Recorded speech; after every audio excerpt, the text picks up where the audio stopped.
జీడీకేడి Rayadurgam police స్టేషన్‌కి వచ్చి కావ్య కేస్‌కి సంబంధించిన ఒక ఫైల్‌ని వెతికి మరీ పట్టుకు వెళ్ళిపోతారు. అదెంత బాగా దుమ్ములో కూరుకొని ఉంటే దానిని బయటికి తీసి విదిలించి దానిని చదివి ఈ కేస్ గురించి మనం చాలా స్టడీ చేయాలి. పద జేడీ మనకు ఫైల్ దొరికింది తీసుకువెళ్దాం అని దానిని తీసుకువెళ్తూ ఉంటారు.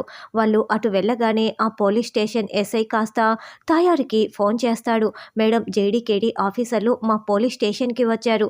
వేరే కేసులో ఎవిడెన్స్‌గా ఉన్న ఫైలు కావ్య గారి కేసులో ఏదో అవసరం అని చెప్పి ఆ ఫైల్‌ని పట్టుకు వెళ్ళిపోయారు మేడం అని అతను చెప్పటంతో, ఏముంది ఆ ఫైల్‌లో? ఎందుకు తీసుకువెళ్లారు? నాకు మొత్తం వివరాలు తెలియాలి అని తాయారు అంటుంది.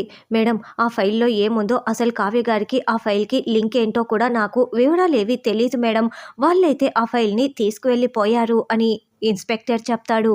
వాళ్ళ సంగతి, ఆ ఫైల్ సంగతి మా వాళ్ళు చూసుకుంటారు అని తాయారు ఫోన్ పెట్టేస్తుంది.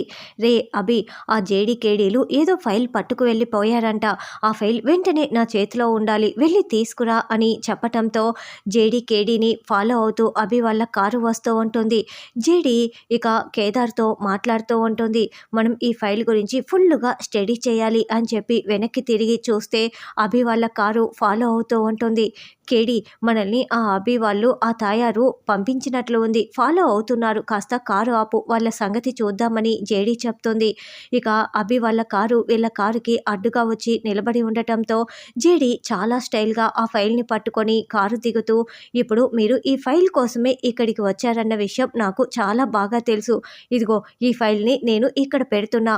మీలో ఒక్కరైనా సరే ఈ ఫైల్‌ని టచ్ చేసి పట్టుకున్నారనుకో, నా అంతట నేనే ఈ ఫైల్‌ని మీ చేతుల్లో పెట్టి వెళ్ళిపోతాను. ఏంటి డీల్ ఓకేనా అని జేడీ చెప్పటంతో, రేయ్ ఇంత మంచి ఆఫర్ ఇస్తుంటే ఎవర్రా వదులుకుంటారు? ఇంకా ఏంటి అలా చూస్తున్నారు? వెళ్ళి ఆ ఫైల్ ముట్టుకోండి. మనం ఫైల్ తీసుకువెళ్దాము అని అభి అనడంతో రౌడీలు విరుచుకు పడుతూ ఉంటే జేడీ, కేడీ వాళ్ళని చితక్కొడుతూ ఉంటారు.